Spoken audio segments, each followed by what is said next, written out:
I am just so delighted to be joined here by two of my absolute favorite people, Terrie Noland and Danielle Thompson, and I will be introducing them in just a moment. But to share with you kind of what our agenda is for tonight, we are going to spend just a minute introducing you to 95% Group. If some of you might be joining a 95% Group webinar for the first time tonight. And then we'll move right into our topic, which is to explore the science of reading 3.0, which is our newest publication. It's widening the lens on literacy. This is our kickoff to our webinar series on the science of reading 3.0. And we just couldn't have two more amazing and wonderful leaders in the house tonight, Terrie and Nell, to help us kick off leading this shift to the science of reading 3.0. I'm just so excited. Okay, so 95% Group. We are a leading publisher of educational resources in literacy and a professional learning provider. Our foundational principles are these. We believe that all children deserve a chance to learn to read. And I know that all 200 of you joining us tonight really believe that as well, or you wouldn't be doing the work that you're doing. And we sincerely thank you for the work that you do. And it's our privilege to support you in that work. Our purpose as an organization is to unlock the power of literacy for every child, and we do that by building on the science to empower, I know it says here teachers, but to empower any of us who work with our students and we supply you with knowledge and resources and support to transform our developing readers. And I want to really kind of focus in on that word science because that's really what we're all about with our latest publications. So one of the questions you may have coming into this webinar tonight is, what do we mean by science of reading 3.0? Well, let's go back to science of reading 1.0. So the science of reading 1.0, I consider kind of, when we first started paying attention to this, preponderance of research, what we know about how children acquire reading and guidance around how we best develop instruction to support our acquiring, our developing readers. And so Science of Reading 1.0 is really about that body of research and kind of defining principles. Science of Reading 2.0, I think, is really that period when we started thinking about how do we take that research and really translate it to practice. And some of you might be familiar with this publication, which we at 95% Group published in 2023. It's called Science of Reading 2.0, and it was really about connecting that research base around the science of reading and learning to, principles of instruction. So here's a QR code. If you don't have this publication, you can download it here. And I believe Barbara is also going to put it in the chat for you. And then that leads us to our latest publication, 2026, Science of Reading 3.0. And so I really feel very honored to have contributed this volume, Science of Reading 3.0, because I feel that the time is right for us to be thinking about how do we widen the lens on literacy, to think about integrating, first of all, the science of reading with the science of teaching and the science of learning and the implementation science. And think about, instead of those disciplines as separate entities, how do we really bring them all together? And that was really kind of the goal of this, is really thinking through this exploration of how we bring those disciplines together and widening our lens on literacy.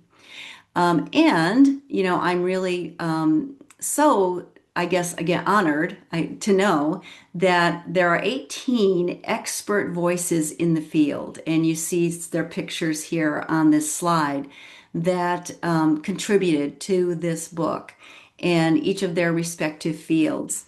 And it's just an incredible contributions that I think you will love to read.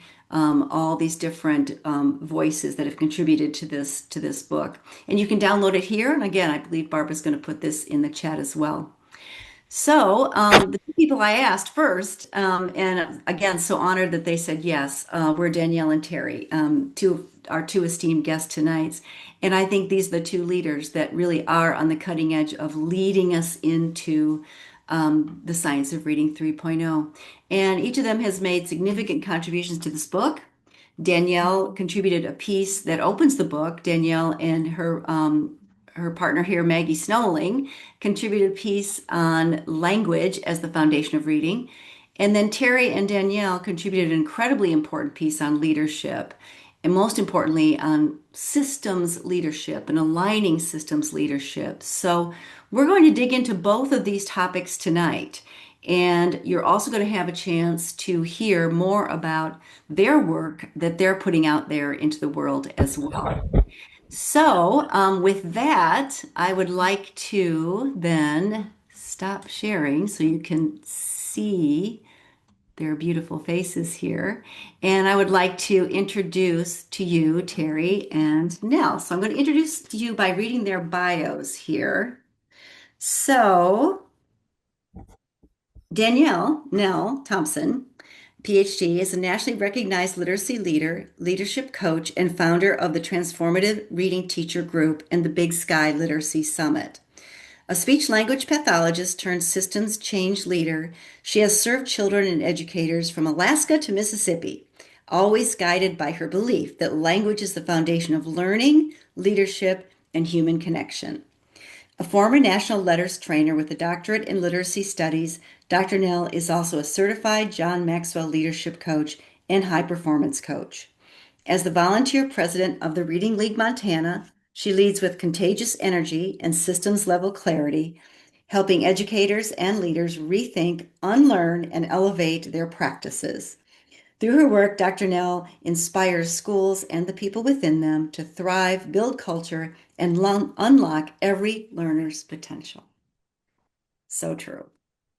Terrie Noland. Dr. Terrie Noland is an education leader dedicated to unlocking the potential of learners of all ages. A former educator, school leader, and nonprofit executive, she is a dynamic keynote speaker and certified Maxwell leadership coach.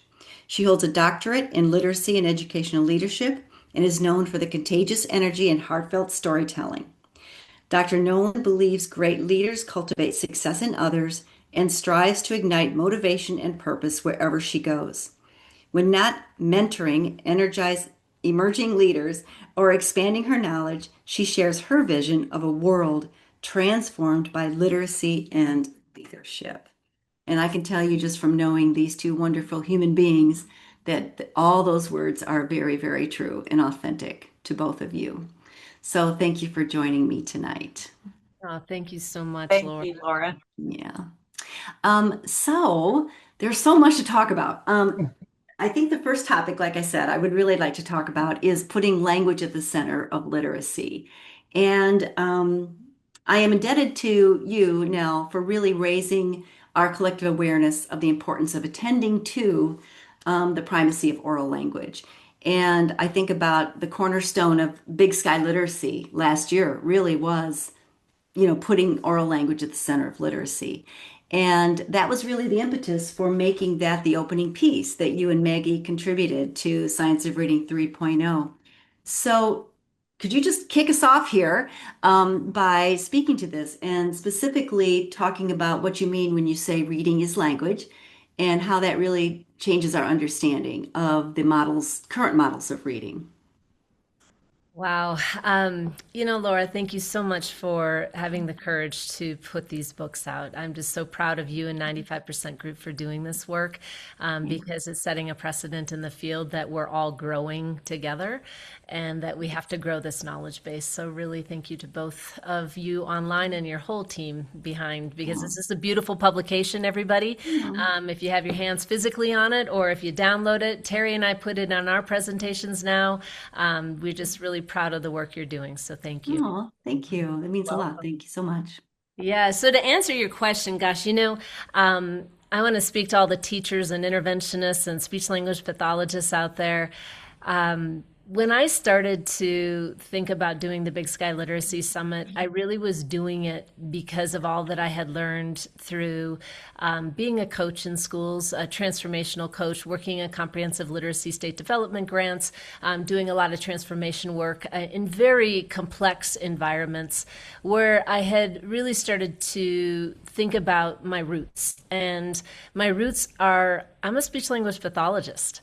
And I really have a lot of diverse experience. My seminal work comes from being in the Peace Corps, working in a school for the deaf, and then being in Bush, Alaska, working all over remote Alaska, and I could tell countless stories of really coming to a point where I was very humbled Mhm. by what it meant to not deeply understand when a child was an emergent English language learner, maybe speaking Inupiaq as a first language or Yupik, to understanding why assessments weren't. They were not appropriate for many of the students I was working with, many of the students I was doing intervention with, the protocols that were being done caused me to question a lot. And I remember reading statistical manuals. And I remember Reed Lyon's question during the reading first era, for whom, for when, for why, all these context questions. And I just got really curious in the about 2022 to really start questioning why the NAEP scores look so flat. COVID was a great reminder that increases in special education identification and speech and language alone increased by between 100 to 136%. Okay, depending on the grade levels you're looking at. So if language was the variable that was Mhm. so impacted during the pandemic, then could it be that language was the variable that was driving, or let's say not driving, the outcomes in our NAEP statistics, in our state outcome statistics? It led me to ask a lot of questions. By 2023, I convened a group of people, the latter part of 23. It consisted of Hugh Katz, you might know some of these names, Tiffany Hogan, Ann Kaiser, Charles Hume, people who actually study language development and people who are actually contributing to the field. And Julie Washington was another one. And I needed to understand if they had the inkling that I had about language contributing, being this potential unrecognized domain that was actually contributing to poor outcomes because it was not being taught. And so then it led to actually hosting a symposium where everybody was able to get on for free. I offered that for free at the Big Sky Literacy Summit. It was called Language Mhm. is Everything in 2024. And then I built out from there, realizing that the research is solid. We have about 2 decades, 2.5 decades actually, of evidence to show post NRP and post early evidence all the way from the beginning of educational research that language has always been primary to reading. However, how it was decided upon in NRP and post NRP, National Reading Panel, don't mean to speak in acronyms, and how it was addressed in all of that phase by putting domains, the 5 domains of reading, and reading first, and everybody knows them: phonology, phonics, fluency, Yeah. vocabulary, reading comp. But in there, the primacy of language is missing, right? And so I really knew that it's never about me. We're each given ideas, right? And the job of doing the work that you're given in a thought, thankful for people like you, Laura. Thank you for many of you out there. And Terry, my dear friend and colleague, we talk about this stuff all the time. We Mhm. all get Mhm. better at thinking about this because we're willing to say, well, what if? What if we actually started teaching language with parents? What if we started teaching language in early learning environments? What if we started, oh, wait, there are random controlled trials where people have done this? Oh, wait, there are curriculums out there that we could do this? Oh, wait, we could screen this and we could know something different? Pretty powerful. And so the full arc, Laura, understanding that fundamentally as a speech language pathologist, I was taught that there is oral language and there is written language. Okay. I was taught that. I never deviated Yeah. from that. Hmm. Oral language was listening. You know, babies begin to listen from the moment they're Hmm. born, in utero, even. And then they start to speak. And there's this arc that develops into how we take this invention of reading and map it into the printed word. That's pretty profound to me that was part of who I was as a professional and how I was taught. That then that written system, we have to teach it in how we actually write it. So not just how we read it, but how we write it. And that's all a system to represent the oral language, right? And yes, it takes cognitive skills to do it. We have to have the visual pathway, we have to have memory, we have to have attention. But it's all dealing with language. And for me, that was profound because if you look at our core curriculums and most of the attention since reading first, actually, you're not going to see speaking, listening, reading, and writing standards all inclusive and integrated, which is what Louisa Moats actually called us to in 2007 in Whole Language Hijinks, one of my great mentors in life. It Hmm. really taught me that if we're going to do this right, we had to have an integrated model and we have to start talking about it. So, Laura, really, I'm just a person who had an idea and I thought we got to start talking about this. And the more Yeah. I talk about it, the more I'm humbled by it, the more I'm completely aware that this is a paradigm shift, that maybe we've hyper focused on word reading and not on language development, and that we absolutely, and I'm going to be deadly honest, you two might think this is interesting too, and I think you already know it. When Hollis recently stated to a group of people that the rope was developmental, I took a step back and I thought, as a letters trainer, I've never taught the rope as a developmental reading model. It doesn't have ages in it. It doesn't have developmental trajectories. It doesn't have the predictions and how each one supports each other. But yet at the same time, the important piece is that reading is developmental and Hmm. it Hmm. comes from language, Language. right? Yeah. And I Yeah. think that that's the big hallmark that I've, through all the work I've done, my a principal that I call a friend and a colleague who's taught me a lot, she said the moment she heard the reading as language model, she was just like, what do you mean? I haven't understood this as a developmental continuum of language. This is the first time I've understood this after 7 years of turning my Yeah. school around. Yeah. Well, and So, I think, yeah, and I think that the whole idea of a developmental model, mhm, like we haven't thought about it like that. If you look at our typical models that we've been taught under, we just haven't thought about it like that. So I want to capitalize on that. And I also want to bring up a couple other things that you brought up that I think are really important. Humility. You mentioned that right off the get-go. You kept questioning. mhm, And I think that's a really important point, and I've heard both of you speak to this as leaders. The importance of being humble and continuing to question. And I do think when we think about why do our scores, why is everything flat? We're just flat, flat, flat. We know so much more now, right? And we know so much about translating research to practice, but we're still flat. What might be that missing link, right? And I also want to mention, you mentioned Ann Kaiser and Tiffany Hogan. They contributed to this book as well in terms of language, that language piece. And then the other thing I think you mentioned, which is the evidence. Like you followed the evidence, you followed the trail of evidence around language. mhm. So it's not like this is just some idea. Like there's a whole body of evidence around that.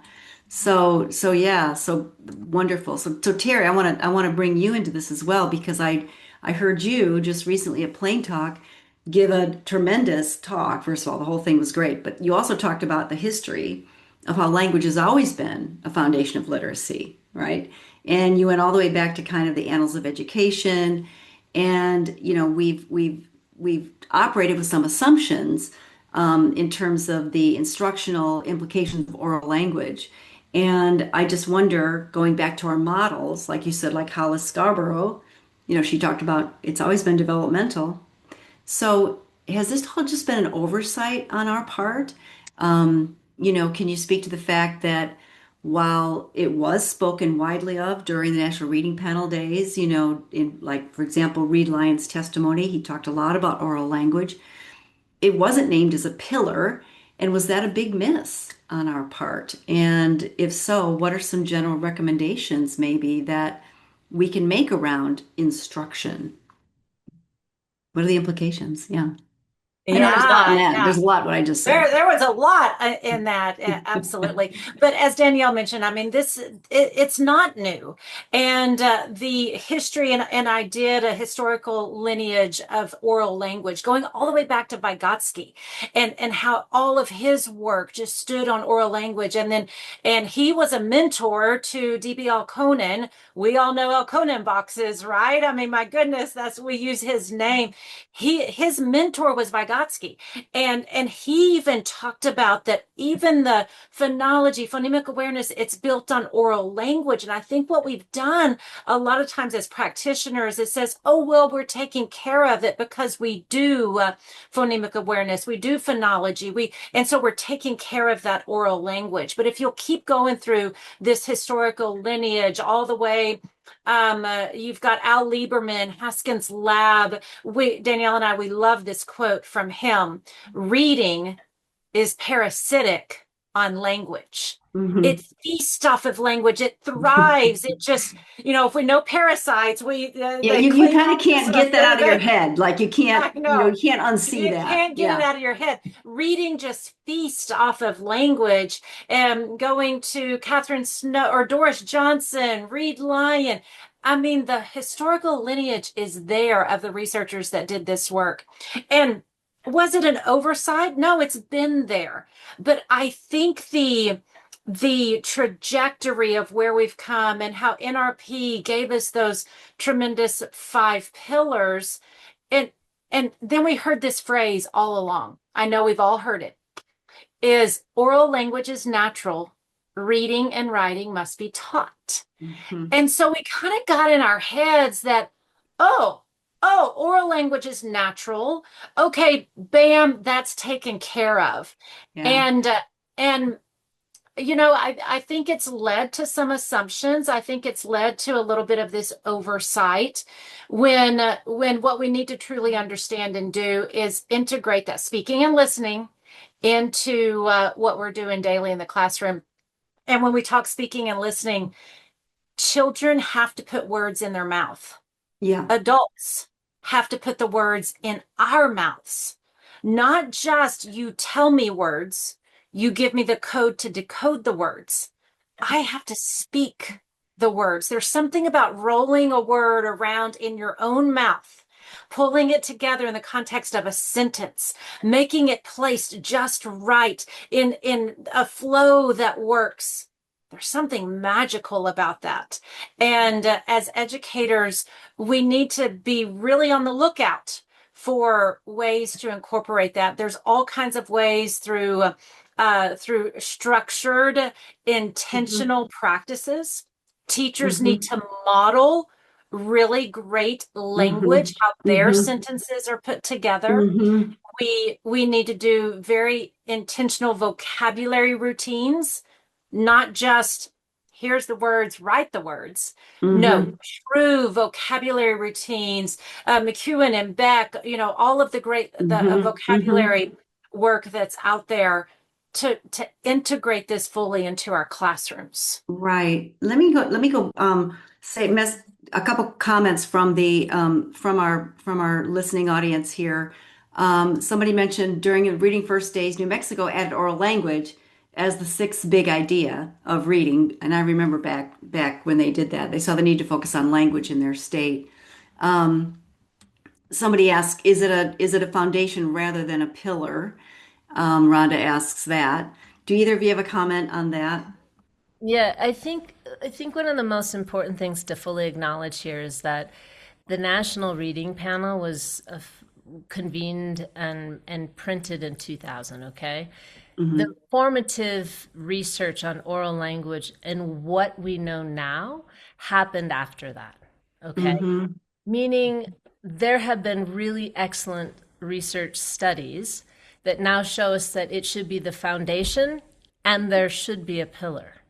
Okay, meaning that it predicts Yeah. phonological development, it predicts word reading, but it is also something that many children, especially COVID, has taught many of us this, that they need clear inputs, interaction, and instruction, which makes it a substantial pillar, which the LARC research showed. That's the Language and Reading Research Consortium, mainly published between 2015 Mm-hmm. and 2019.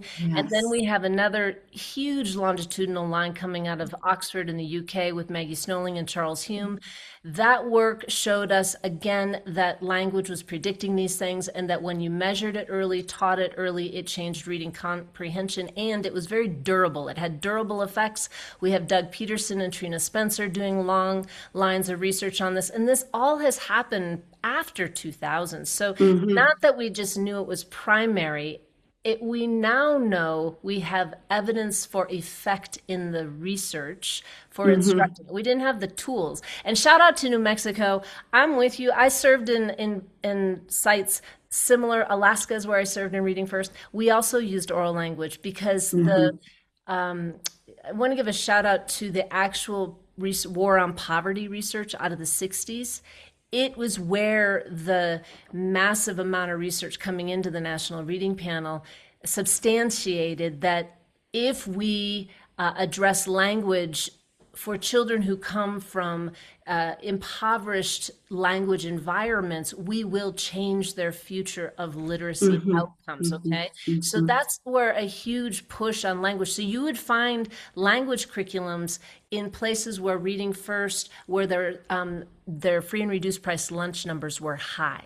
And that also was a huge Mm-hmm. question I had in the last few years of my life. Like, why did I go into schools and they'd have language curriculums, whereas Mm-hmm. the other schools and they didn't have You language? didn't. And that was all happening because of what we knew, what Terrie talked about. There was a substantial amount of evidence that showed it worked, and we actually had some evidence for effect curricular resources. Now we know that language should be taught differently in this Mm-hmm. last 2 decades of research. But the point is that we now know better, so we can do better. That's right. Yeah. Well, and I learned that this whole idea that oral language should be a foundation and a pillar when a discussion I had with both of you, because I was kind of pushing back against the idea of it as a pillar because I was worried then it would just become like an add-on, whereas I always thought it should be like an all-encompassing thing. But I think you both helped me realize, yeah, but if it's not a pillar, we don't necessarily pay attention to it instructionally, right? And we have to think about it instructionally because many of our kids need more than just, an all surrounding, this idea of surrounding them in language. We need more explicit instruction. So I appreciate that learning that I got from you. So a question we had here is, and this is for either one of you, realizing the reading rote model is developmental. Did that change anything in either of you when you heard that from Hollis? You want me to go first, Terrie? Yeah, go first. Well, first of all, I read the article years ago when I Mhm. learned it with letters. I'm going to be honest. Immediately, I was like, wouldn't it have been so helpful to have age designations? And I'm going to be honest again. If it is developmental and it grows across time, then wouldn't that rope just get thicker and thicker and thicker? Because language, once you acquire more knowledge and you've built your language networks, your breadth and depth of vocabulary grows, your breadth and depth of Yeah, knowledge grows, and that rope should just get thicker and thicker and thicker. If it's yeah, developmental, I would have seen it differently. So did it change? What changed me was the reading as language model because it's yeah. explicitly called a developmental model. And I do Hmm. believe that even if in research people thought of the visual metaphor as a developmental model, it It doesn't tell me what grades it's developing. It doesn't tell me it's a kindergarten only up. It's a word reading model. It starts at 5 years of age. Reading as language starts earlier. Hmm. Development of language is from in utero on. The model of the rope starts at school age. So you'd really have to define that. And that isn't Hmm. exactly defined for people. Yeah, agreed. Terry, what would you Mhm. say? I, Anything? I've had a recent opportunity with some of the work that we do to work in a high school. And I am Hmm. seeing such deficits in language and understanding that reading is developmental. And I know so many of you out there, we've seen it so much, is we get to the middle school, high school age, and okay, they can decode well enough, but then we decode and what was it about? I don't know. I don't know. And so Yeah, working with these high school students, they just don't have language. They don't have the vocabulary. Not only though do they not have the vocabulary, I am seeing such deficits in my ability to express myself and yeah, to say a complete sentence. And this I'm also realizing that these are a group of individuals that obviously pandemic and we're trying to understand the effects of that. But it's just like in the developmental stages, the physical developmental stages of I learned to crawl, then I learned to yeah. walk, teeter along and then walk.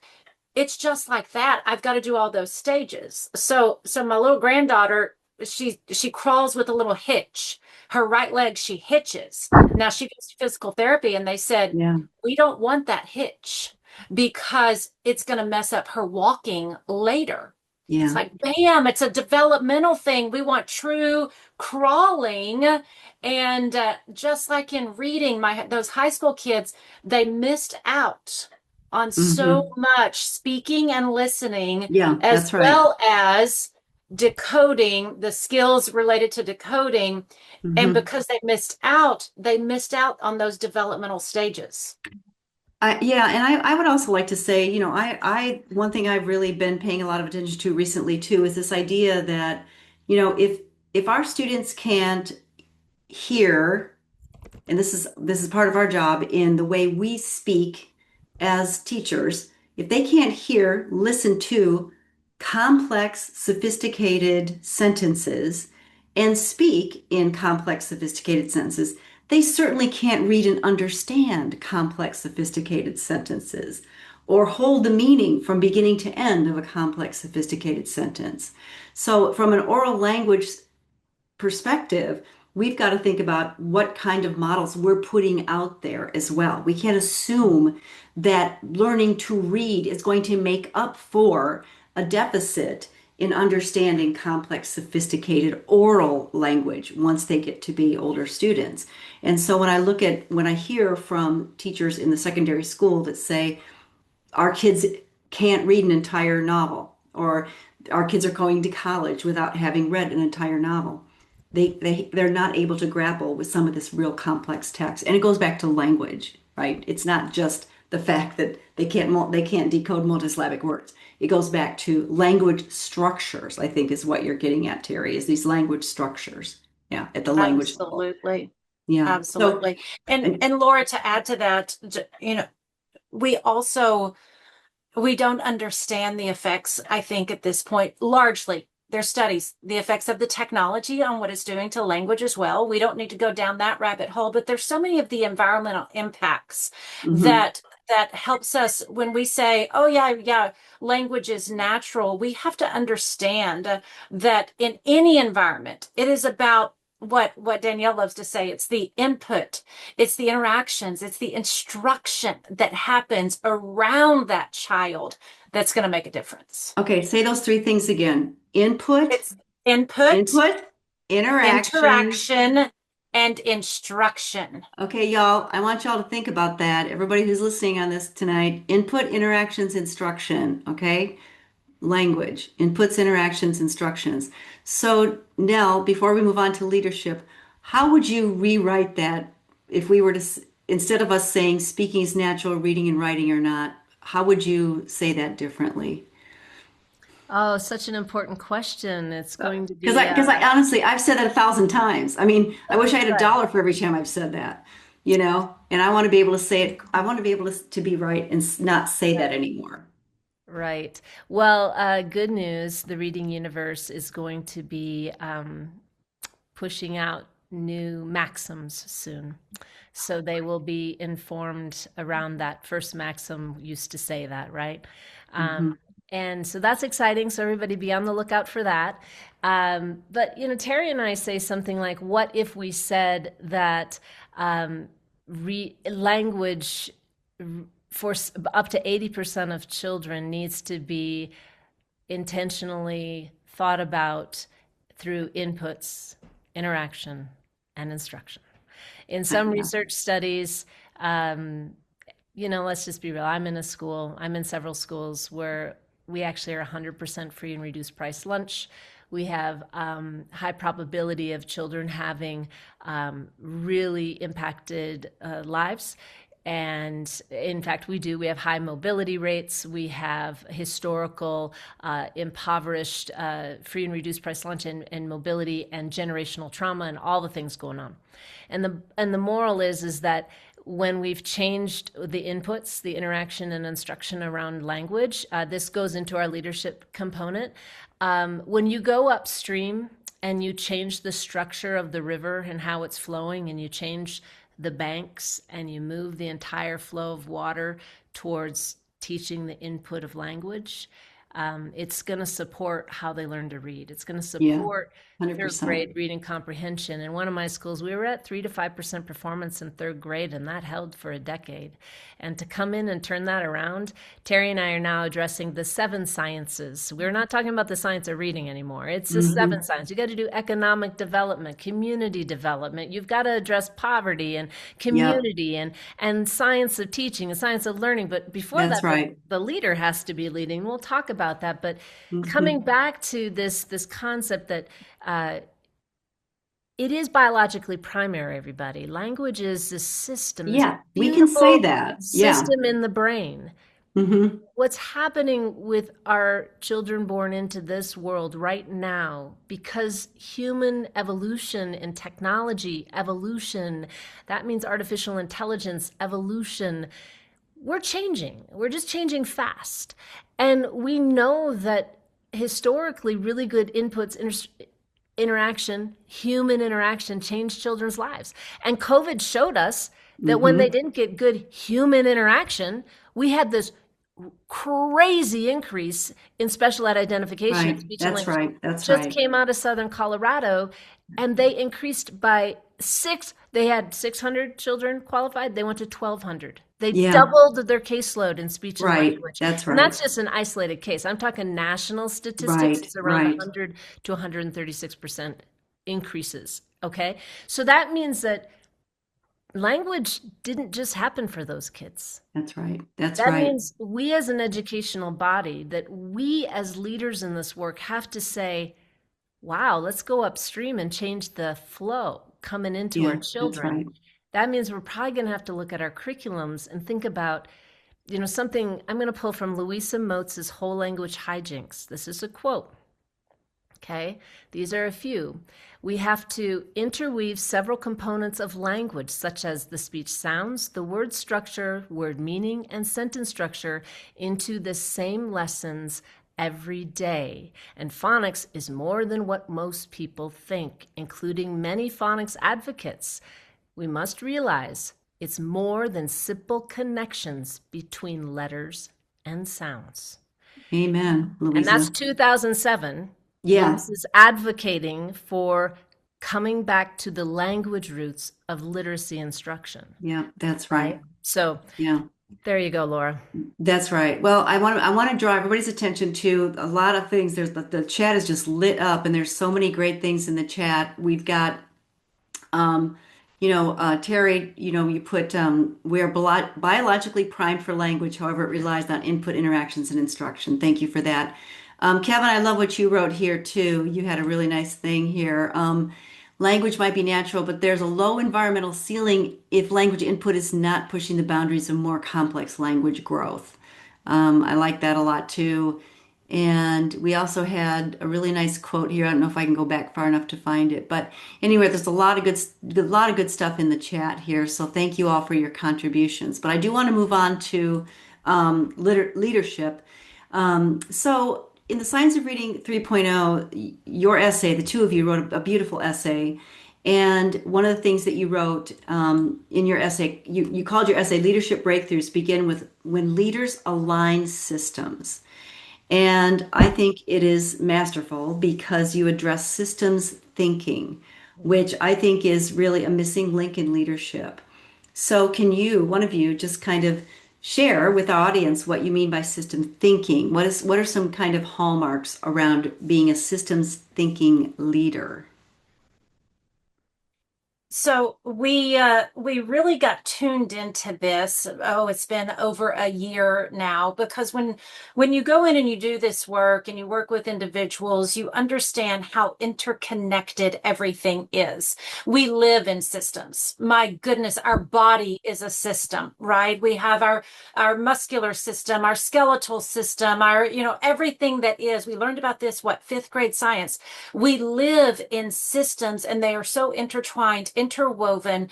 And when you walk into a school, you see when you begin to have the awareness around systems, you see how everything is so interconnected. And so we started to dig in, leaned on some research from Peter Senge. He has a book called The Fifth Mhm. Discipline. Danella Meadows, we've quoted her. She's got a book as well. We've quoted her in this article. But there's three terms that we'll bring out, and we've loved these terms because it just really brings your whole awareness into systems thinking. The first term is systems ignorance.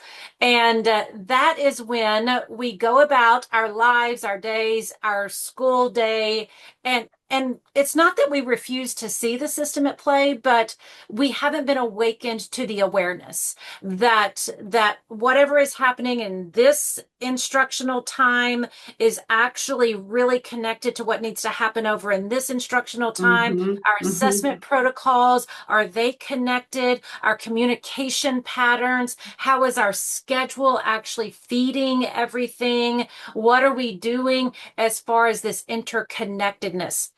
If I don't see that, if I choose not to see it because I don't want to deal with it, that's systems ignorance. Mhm. And that is like this huge awakening that says, I've got to see a bigger system at play.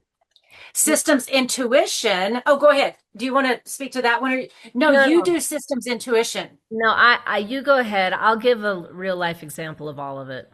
Okay. Okay. So systems intuition is like, ooh, I'm starting to see, I'm getting this big awareness. We describe all this in the article. Yeah. Oh, wait, you mean that we need to align tier one, tier two? Yes. I'm getting awakened, my intuition. Call it the little hairs on the back of your neck. And then systems intelligence is that third one.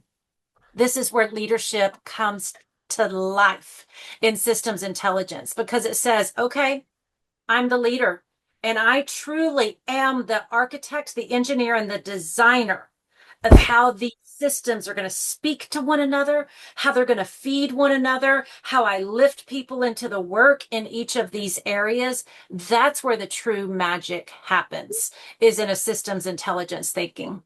Yes, and I was going to say a couple people have asked more about this. It's all in the book, y'all. So when Yep. you download Science Read 3.0, this is we're really talking about the article that Nell and Terrie wrote. But I would also encourage you to dig more into Peter Senge's work too, the fifth discipline. But Nell, go ahead and give us a real life example too.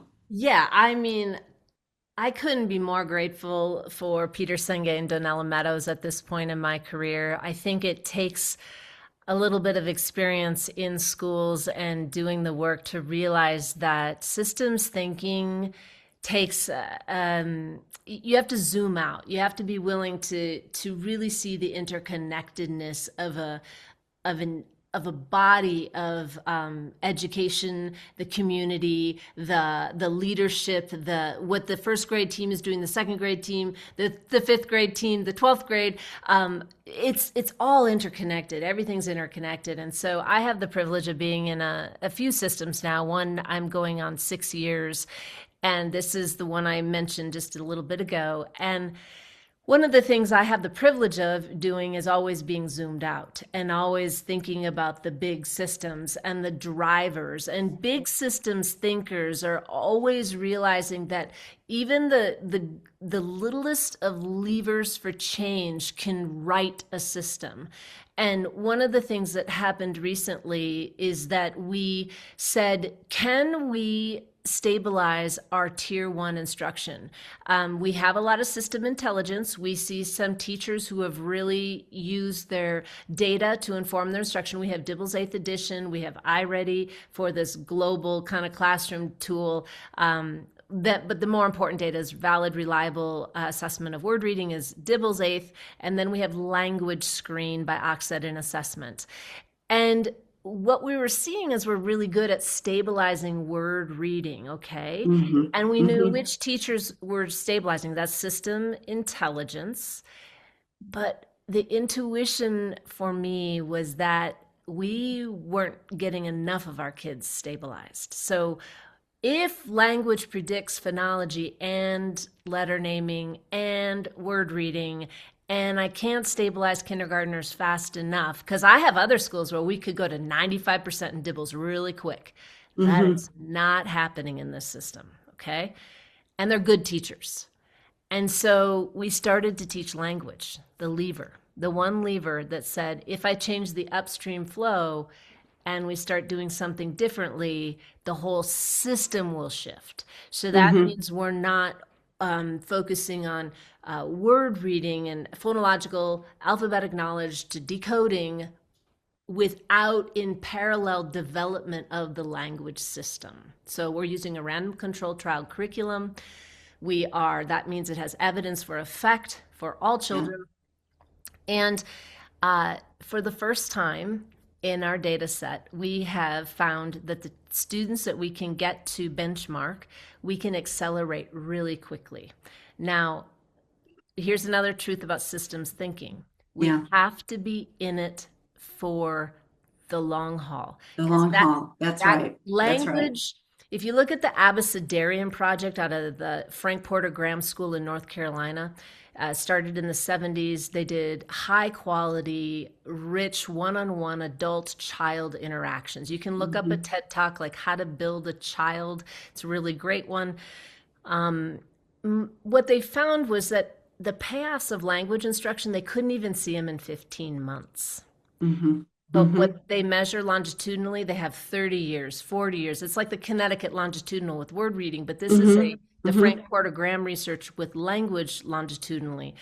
And when I am holding courses and being the systems thinker that's saying, if we give these solid language inputs, sure, we'll start to see the payoff with our word reading increases as well. So we're seeing word reading even accelerate, but we're also finding the kids who have language difficulties, which I saw some of you notice that the IDA definition changed, and it's early language and interventions can help ameliorate or actually change the effects of dyslexia for a child. And so we're very much attuned to that. So we want to find those who have potential dyslexia, those who have dyslexia DLD, developmental language disorder. Yes. And that we're able to say, because Jack Fletcher always teaches us this is my favorite Jack Fletcher teaching, great instruction finds children who have difficulties. Okay. So we have the screeners that say we have risk, but it's the great instruction that finds the children who have the persistently slow or no response to our instruction. That's right. So we have system intelligence at play. We now are seeing that we stabilized and accelerated an entire cohort of children. We won't know till third grade. They're first graders right now. We're going to hold course and continue this pathway and continue to build. But we believe that the intuition says that if other language research showed that this type of input was durable and had effects later, we're going to hold course because we know we did the right input and the durability should show up in third grade. So that's system intuition. And we are in feedback loops all the time. One thing Terrie and I didn't mention, and we didn't even talk about this today, Terrie, but is that we didn't mention feedback loops. Systems thinkers love feedback loops. Feedback loops. Yep. We just want to let you know, like, get clear with, like, the feedback in the system matters. Like if the Yeah. data is saying something, don't look at it as it's Terrie's problem, it's Laura's problem. It's like, no, the system is It designed to the get the system results is it's going to get. right. Yeah. Yep. The system feeds on constant feedback and Mhm. data. And That's Right. right. we did mention this. We needed more words. We Yeah. needed way more space for words. We did mention teaming because there's evidence for teaming, and we are huge, not just on teaming for teaming's sake, Hmm. but true teaming practices, protocols, and it all rests on a psychologically safe environment. That's Amy Edmondson's work from Harvard about a Hmm. Hmm. psychologically safe environment. It Yeah. has to all rest and hinge on that, because then that feedback loop in those teaming protocols, I can accept anything you got coming at me because, man, it's safe and we're good here. And we might spar just a little bit, but that's okay because we're all going to walk away in this trusting, psychologically safe environment Well, and go do the work and come back. and Yeah, because we're humble leaders, it goes back to, absolutely. we're humble leaders. We're seeking answers to the questions that it doesn't have anything to do with us. It has everything to do with the kids that we're serving, and we are Yeah. serving the kids. And I wanted to mention too, so I hope that all of you that are listening to this webinar tonight understand now what we mean by the Science of Reading 3.0. We're moving into a different model of reading. Reading is language. We're moving into a different thinking around leadership, systems level leadership. And I want to say one more thing about systems thinking. Systems thinking is really based on the idea that we are all in an interconnected system in general. And Mhm. so you kind of have to pull back, into the bigger picture and see us as part of an interconnected system. And that's really what's woven into Science of Reading 3.0 is it's this interconnected system, interconnected, integrated system. And so how do we lead in an integrated system is really what that's all about.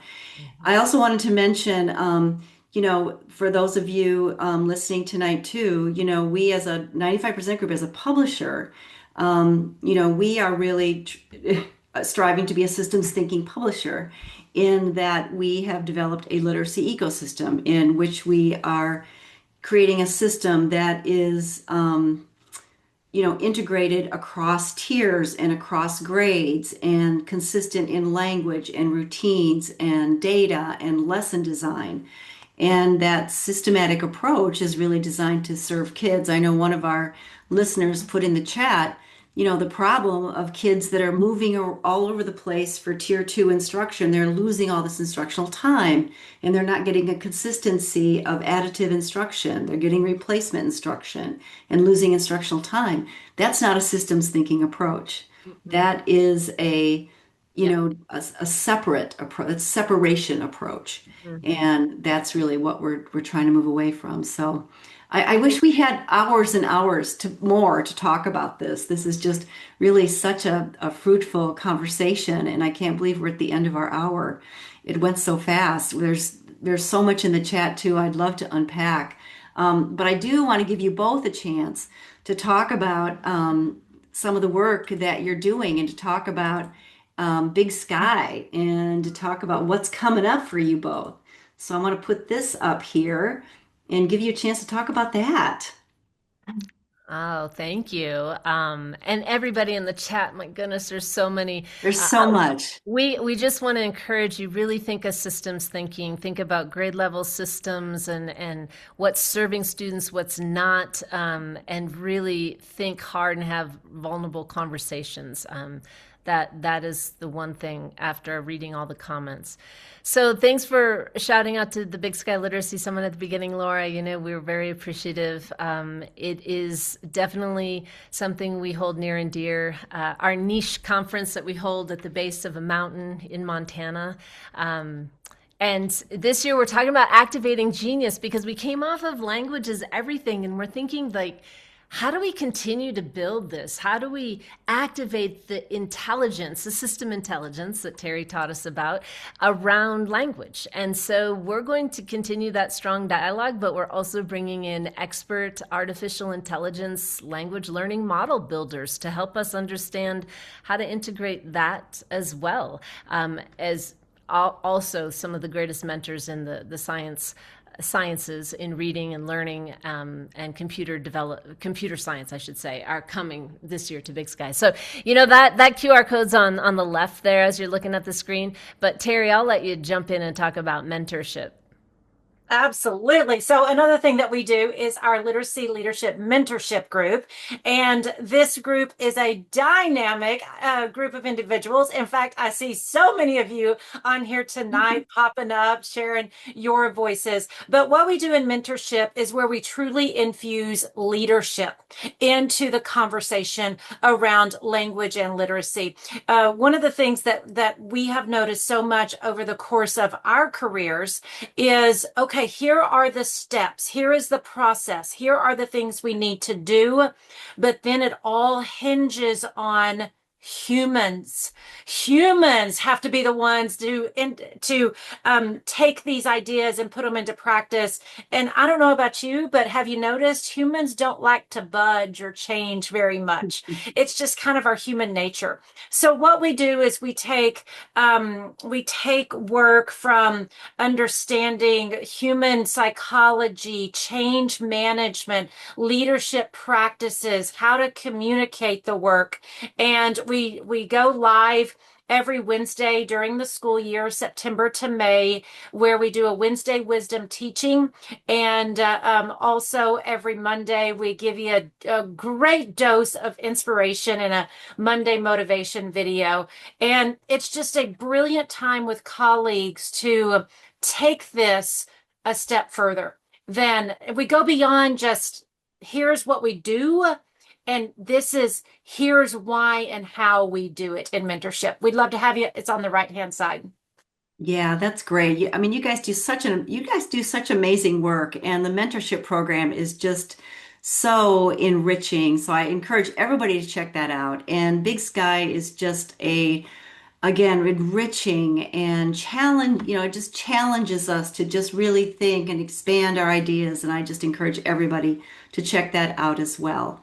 Terrie and Nell, I just can't thank you enough. Honestly, I wish we had so much more time, and maybe we'll just have to do a part two because there's so much more to unpack. And as always, I've learned a lot, and I can tell from the chat that everyone has been very fired up by hearing your comments and your teachings tonight. So thank you so much for all of that. I just appreciate you so much. And I'm just so glad that you could kick us off on this series. And you will be getting everybody here will get a recording from tonight. And then that will be available for on demand after April 14th. And please, once you have registered for this, you're also going to be able to attend on May 12th. I'll be in conversation with Julie Van Dyke. And Julie Van Dyke was one of our contributing authors to Science of Reading 3.0. And I know that Terrie and Nell are huge fans of Julie's. And she wrote her contribution was the importance of syntax, aligning classroom practice to comprehension processes. You don't want to miss it. This is another place where really widening the lens on literacy is really paying attention to syntax and its major contribution to comprehension. So you just do not want to miss that. And then June 4th, Amir Baraka, some of you probably know Amir. I know Terrie's a good friend. And, he wrote this book. It's called Undiagnosed, The Ugly Side of Dyslexia. And you just have to know Amir's story. And on June 4th, we'll be talking about his personal story. What he wrote in Science of Reading 3.0 is called On Literacy as Freedom. And I'm not going to tell you any more about that. I hope that you've downloaded the book and you can read his excerpt in the book. It's a powerful, powerful story with so many lessons learned. You just do not want to miss that conversation. So anyway, to put those dates on your calendar and be sure to join us for Julie and Amir. Also, we have our wonderful Deb Glazer, who also contributed a piece to the Science of Reading 3.0. She contributed a piece on morphology, and Deb is also the author of a curriculum called Morpheme Magic and Morpheme for Little Ones.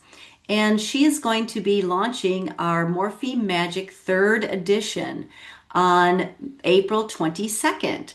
And so you do not want to miss that webinar. It's going to be a fabulous launch with Deb, and I always learn about so much more about morphology when I listen to Deb. And she's a wonderful teacher. It's going to be a great evening, so please scan that code and register for that free webinar with Deb Glazer on Morphine Magic and accelerating vocabulary through morphology. So, thank you again, Nell and Terrie. I think it's just been a really wonderful evening. Do you have any final words for our audience before we depart? The only words that I have are just really dig in, learn about the magic of words. It's just when you truly begin to understand language and words and how they change a human being, it gives you a whole new outlook on life.